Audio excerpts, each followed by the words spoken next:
ഭീഷണി ഉയർത്തി ചരക്ക് ലോറികൾ. സംസ്ഥാനത്തിനകത്തും പുറത്തും ലോഡുമായി സഞ്ചരിക്കുന്ന വാഹനങ്ങൾ അപകടങ്ങൾ വിളിച്ചു വരുത്തുമ്പോൾ കണ്ണു തുറക്കാതെ മോട്ടോർ വാഹന വകുപ്പ്.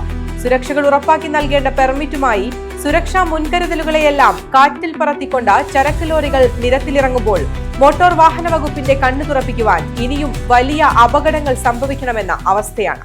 മികവുറ്റ വിദ്യാലയത്തിൽ പ്രീ പ്രൈമറി മുതൽ അന്താരാഷ്ട്ര നിലവാരത്തിലുള്ള പഠനമുറപ്പാക്കാം. AC ക്ലാസ് മുറികൾ, kids park, indoor game, spoken English training, വാഹന സൗകര്യം, AI റോബോട്ടിക് പഠനം, ടാലന്റ് ലാബ്, എല്ലാ വിദ്യാർത്ഥികൾക്കും സൗജന്യ അപകട ഇൻഷുറൻസ് നൽകുന്നു എന്ന പ്രത്യേകതയും പാതായ്ക്കര AUP സ്കൂളിലുണ്ട്.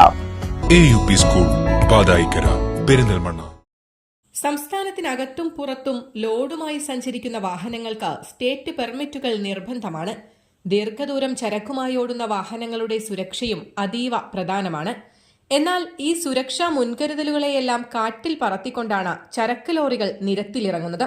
ഓരോ അപകടങ്ങൾ നടക്കുമ്പോഴും അതുമായി ബന്ധപ്പെട്ട പരിശോധനകൾ നടത്തുന്നു എന്നല്ലാതെ കാര്യമായ പരിശോധനകളൊന്നും തന്നെ മോട്ടോർ വാഹന വകുപ്പ് നടത്തുന്നില്ലെന്നതിന് ഉത്തമ ഉദാഹരണമാണിത്. ടയറുകൾക്ക് തേയ്മാനം സംഭവിച്ച് കമ്പി വരെ പുറത്തേക്ക് തള്ളി നിൽക്കുന്ന അവസ്ഥ. ഈ അവസ്ഥയിലുള്ള ടയറുകളുമായാണ് ചരക്ക് ലോറികൾ സഞ്ചരിക്കുന്നത്.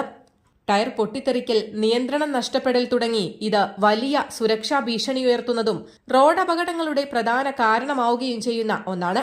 മോട്ടോർ വാഹന വകുപ്പിന്റെ കർശനമായ പരിശോധനകൾ ഉണ്ടാകാറുണ്ടെങ്കിലും ഈ കാഴ്ച കാണുമ്പോൾ ഇത്തരത്തിലുള്ള വിശദമായ പരിശോധനകൾ ഉണ്ടാകാറില്ലെന്ന് ഉറപ്പ്. അപകടങ്ങൾ സംഭവിക്കുമ്പോൾ മാത്രമേ അധികാരികൾ ആവശ്യമായ നടപടികൾ എടുക്കൂ എന്ന അവസ്ഥയിലാണ്. News desk, Valluvanad news. നന്ദിയുണ്ട്. ഇന്നോളം എത്തിയ ഞങ്ങളുടെ ഈ സുവർണ യാത്രയിൽ നിങ്ങളുടെ ഓരോ ആഘോഷങ്ങൾക്കുമൊപ്പം ഞങ്ങളെയും ചേർത്ത് നിർത്തിയതിന്. Beauty mark gold and diamonds, specially for U.